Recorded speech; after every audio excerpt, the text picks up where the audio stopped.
সূর্য উঠে গেছে, চলো চলো সবাই তাড়াতাড়ি চলো, অনেক ঘুঁটে তৈরি করতে হবে, কাল দীপাবলি।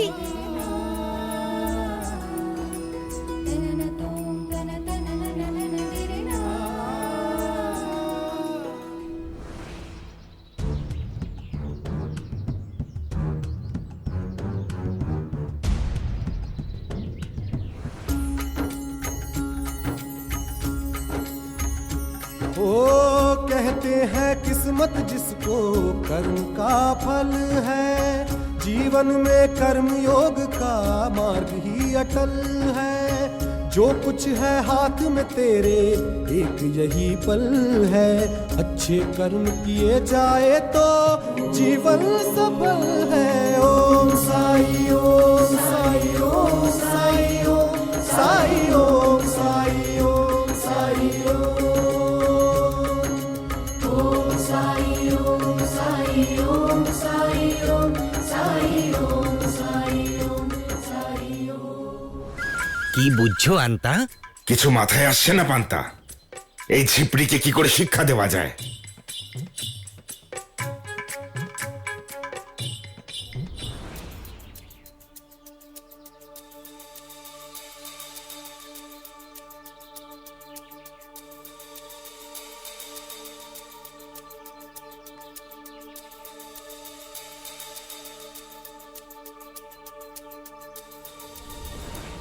এই গোবর তো শেষ হতে চললো, আমাদের আরো গোবর চাই, তার জন্য আমাদের গ্রামে যেতে হবে। গ্রামে যেতে হবে? উপায় পেয়ে গেছি আন্তা, এই ঝিপড়ির কাজ পণ্ড করার উপায় পেয়ে গেছি। হ্যাঁ চলো। হ্যাঁ এই দুজন মহিলা কে ছিল? চলো গ্রামে যাই।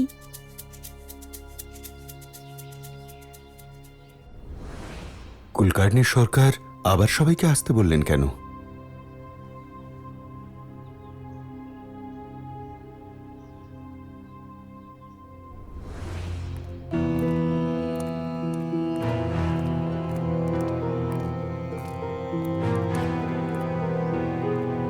হরি ওম।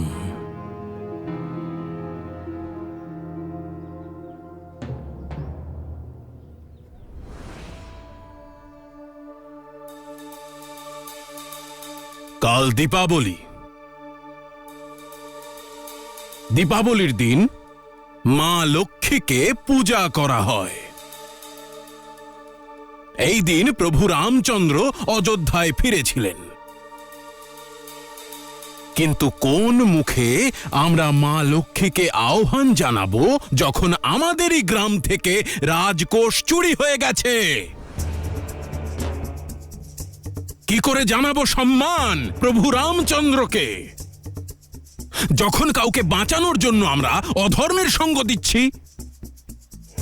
যেমনটা আপনারা সকলেই জানেন, সেই রাতে চুরি করার পর জিবা সোজা দ্বারকামায় গিয়েছিল সাইয়ের কাছে, আর যেদিন আমরা ওকে ধরি সেদিনও ও সাইয়ের সঙ্গে দেখা করতে গিয়েছিল। আর এটা সম্ভব নয় যে সাই জিবার বিষয় কিছু জানে না, কিন্তু আমাদের প্রমাণের প্রয়োজন। প্রমাণ ছাড়া আমরা সাইকে গ্রেফতার করতে পারবো না।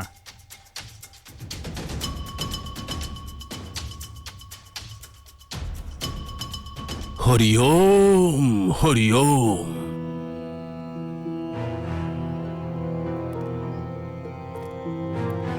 আমি তোমাদের আগেই সাবধান করে দিয়েছিলাম, যদি তোমরা আমাদের প্রমাণ এনে দাও তাহলে তোমাদের কোনো ক্ষতিপূরণ দেওয়ার প্রয়োজন পড়বে না। কিন্তু তোমাদের মধ্যে কেউ আমাদের সাহায্য করনি, সেই জন্য এখন প্রত্যেক পরিবারকে 10 টাকা করে ক্ষতিপূরণ দিতে হবে, আর সেটাও কালকের মধ্যেই।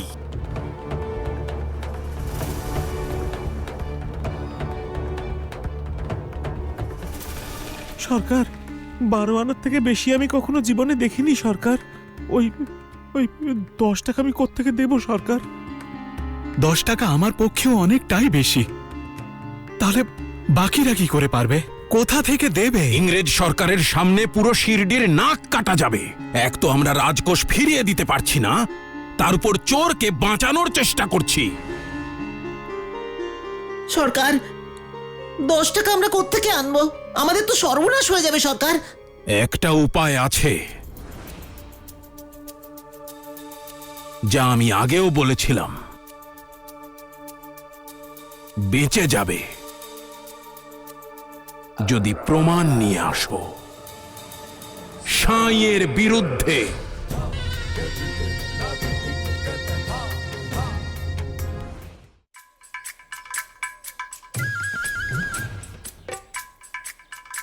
আন্তা, একটা সমস্যা আছে। আমি একবার গোবরে হাত দিলে না, সারা গায়ে চুলকুনি শুরু হয়ে যায়। গোবরের গন্ধেই হাঁচি শুরু হয়ে যায় আমার।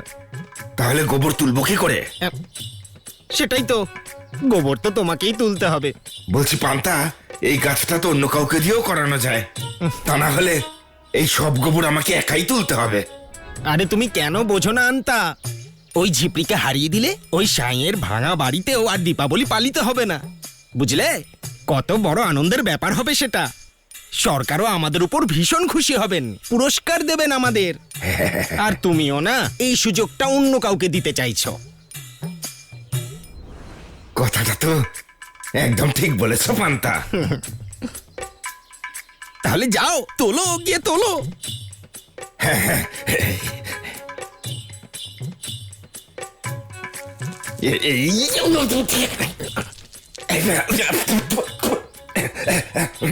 দেখলে পান্তা, এই ছিপড়ির জন্য আমাদের সব সময় কোনো না কোনো বিপদে পড়তে হয়। হ্যাঁ হ্যাঁ, কিন্তু এবার আমাদের হার মানলে চলবে না।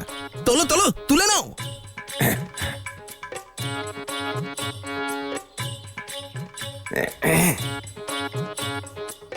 চলো চলো, যাওয়া যাক। চলো।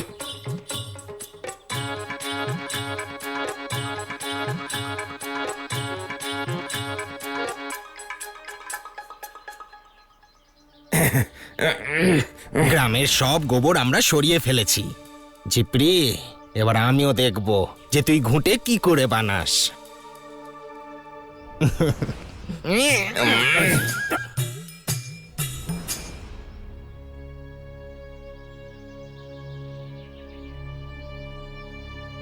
ভিক্ষা দাও মা, ভিক্ষা দাও মা।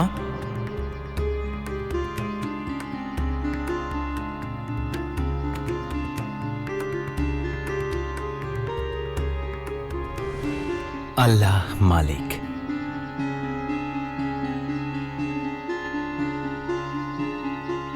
এনার জন্যই নতুন একটা বিপদ এসে দেখা দিল আমাদের।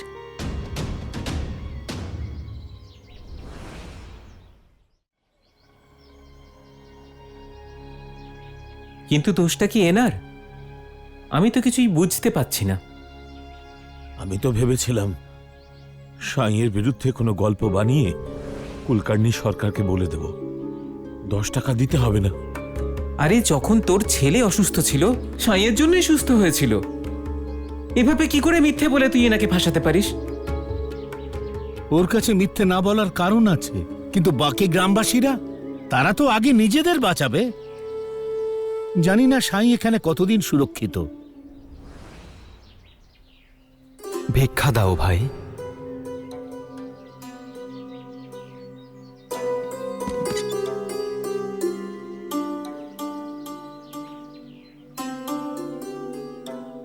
ভিক্ষা দাও মা।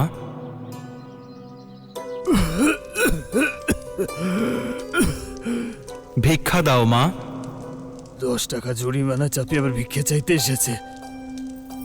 এনার জন্য জানি না কাল কিছু খাবার জুটবে কি না। বাড়িতে এসেছে যখন ফিরিয়ে তো দিতে পারি না, খাবার তো আর দিতে পারবো না, কিন্তু আমাদের ওই ছেঁড়া কম্বলটা তো দিতে পারি।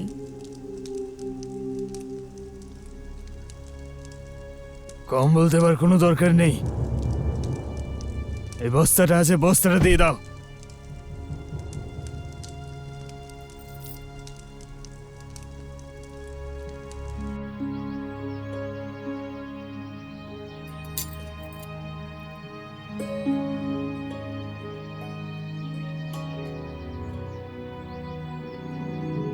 এতে তো গুড় লেগে রয়েছে, আমি এটা ধুয়ে দিচ্ছি। না মা, ভিক্ষাতে যা কিছু পাওয়া যায় তা ভগবানের দান। এভাবেই আমি এটা গ্রহণ করব।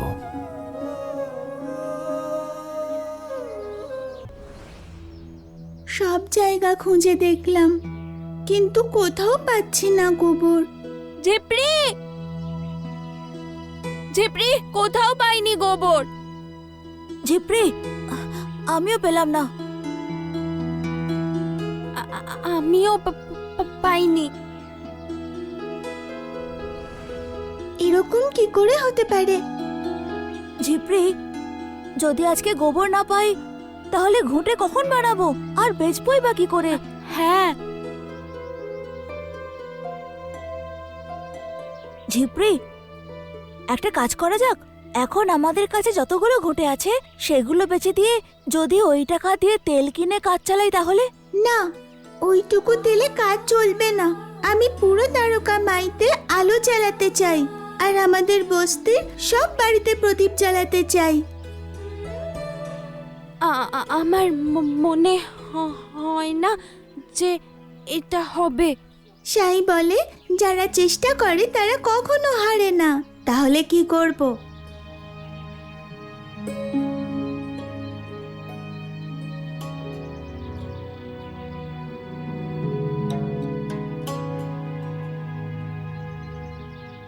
এসো আমার সাথে।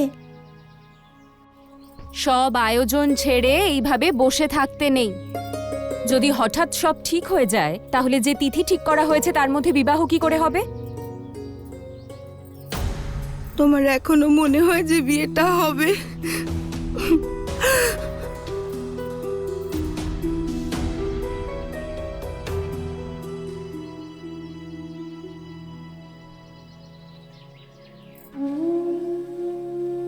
যদি বিবাহ নাই হওয়ার হয় তাহলে সাই কখনো বলতো না। ও সেই রাতে বিষ্ণুর বাবাকে তোমাদের বাড়ির রাস্তা কখনো দেখাতো না। আল্লাহ মালিক।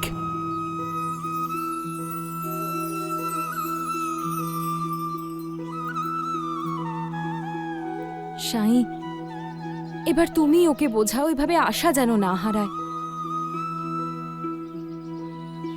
স্বপ্ন পূরণ করার জন্য স্বপ্ন দেখাটা গুরুত্বপূর্ণ, আর আশা পূরণ হওয়ার জন্য আশা করা। যদি নিজের কথাই ভাবতে হয় তাহলে ভালো কিছু ভাবুন। কিন্তু কোনো সংকেত তো পাওয়া দরকার যে সব ঠিক হয়ে যাবে। আমি কিচ্ছু বুঝতে পারছি না, কিচ্ছু না।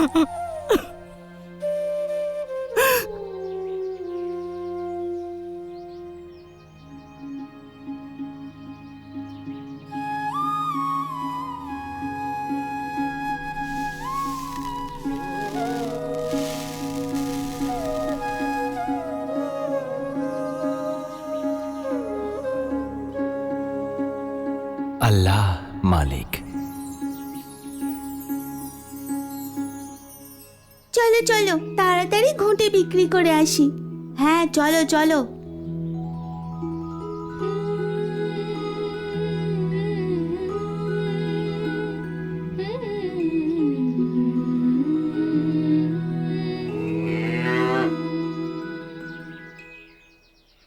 গোমাতা, আমাদের সাহায্য করো। আমরা হাত জড়ো করলেই গোবর পাওয়া যাবে, হয় নাকি? চলো চলো, সবাই হাত জোড় করো আর প্রার্থনা করো গোমাতার কাছে।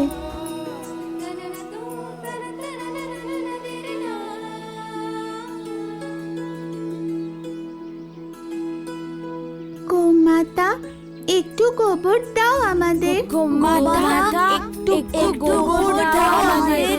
গোমাতা, একটু গোবর দাও আমাদের।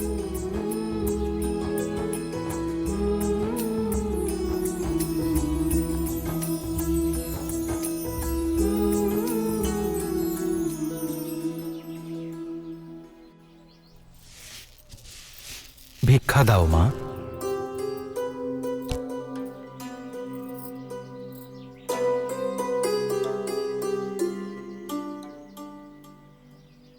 আল্লাহ মালিক। ঘুটে নেবে? আরে দরকার নেই তোমার ঘুটে।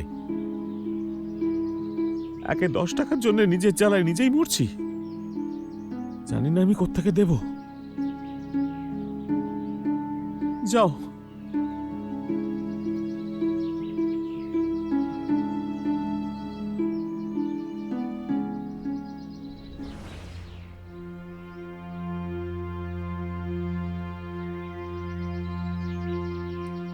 ভিক্ষা দাও মা।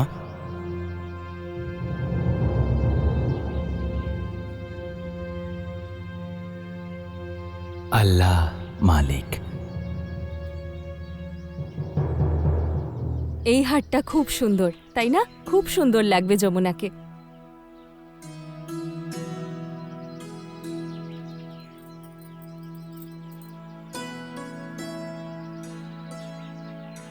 মালসাপতি মশাই আছেন? না। আমি রান্নার ঠাকুর। যমুনা মায়ের বিয়েতে রান্না করার জন্য আমাকে ডেকেছিলেন। অর্ধেক টাকাও আমায় দিয়ে দিয়েছেন। আমি এখানে এটা জানতে এসেছি যে আমাকে কি কি রান্না করতে হবে। যদি বিয়েটা না হয়, আমরা আপনাকে যে টাকাটা দিয়েছি ওটা আপনি ফিরিয়ে দেবেন?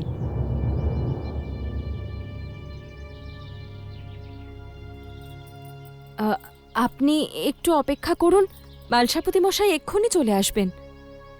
আপনি বসুন না। যমুনা মা, একটু জল নিয়ে এসো তো।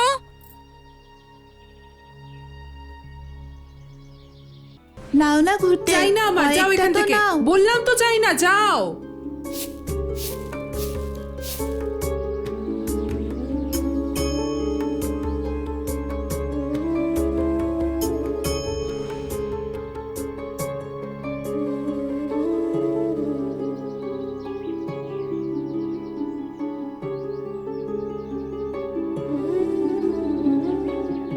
একটা জায়গা আছে যেখানে ঘুঁটে বিক্রি করা যেতে পারে। এসো আমার সাথে। ওনাকে এখানে এভাবে বসিয়ে রেখে কি লাভ হবে? মান সম্মান তো যা যাওয়ার চলেই গেছে, কিন্তু যে টাকাটা দেওয়া হয়ে গেছে সেটা ফেরত পেলে অন্তত। যখন সাঁই বলেছে বিবাহ হবে, তখন হবেই। ভরসা রাখার জন্য একটা সংকেতের তো দরকার। এমন একটা সংকেত যে সাঁই যা বলেছেন সেটা সত্যি হবে। সাঁইয়ের আশীর্বাদ বিফলে যাবে না। আরে এখানে তো বিয়েতে খাবার বানানোর মহারাজ বসে আছেন। আপনাদের তো ঘুঁটে চাই খাবার বানানোর জন্য। আমাদের কাছে 500 ঘুঁটে আছে। খুব ভালো কথা। আমার অন্তত 500 ঘুঁটেই দরকার।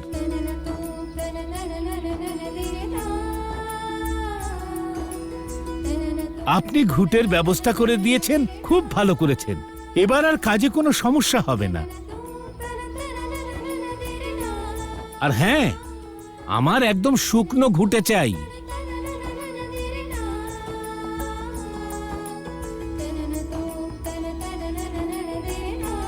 আপাতত একটাই আছে যেগুলো শুকিয়ে গেছে, বাকিগুলো শুকোতে দিয়েছি, ওগুলো কাল নিয়ে আসবো।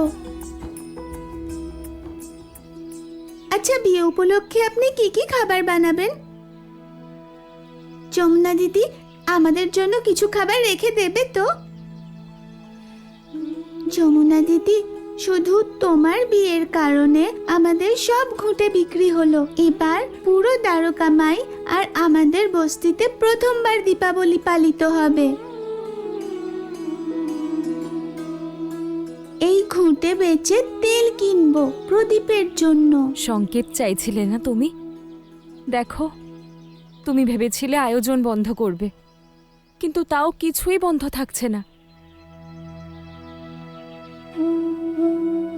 এই বাচ্চাদের মুখে উৎসাহ দেখো। যেন তোমাকেই বিশ্বাস করাতে এসেছে যে সব ঠিক হবে।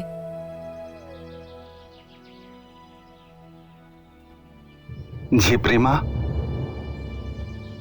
আর আমাদের এই ঘুঁটে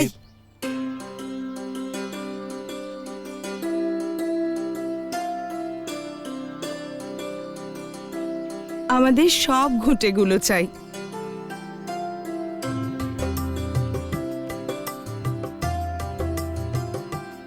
যমুনাকে মেয়ে বলে মানি আমি।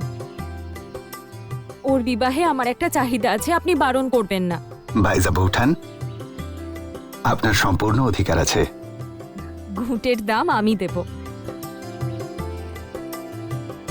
আর তাছাড়াও এই অনুষ্ঠান বাড়িতে সাজগোজ চলছে, ঘুঁটে রাখবেন কোথায়? আমার বাড়িতে বরং রেখে দিই, যখন যেমন প্রয়োজন হবে আমি না হয় পাঠিয়ে দেব। বাইজা কাকি, আমি আগামীকাল সব ঘুঁটে পৌঁছে দেব। আর মহারাজ, সেটাও শুকনো। কাল বাকি ঘুঁটেগুলো দেবার পর আমরা টাকা পেয়ে যাব, আর দীপাবলি পালন করার থেকে আমাদের কেউ আটকাতে পারবে না। For more updates, subscribe to our channel, click the show links and enjoy watching the videos.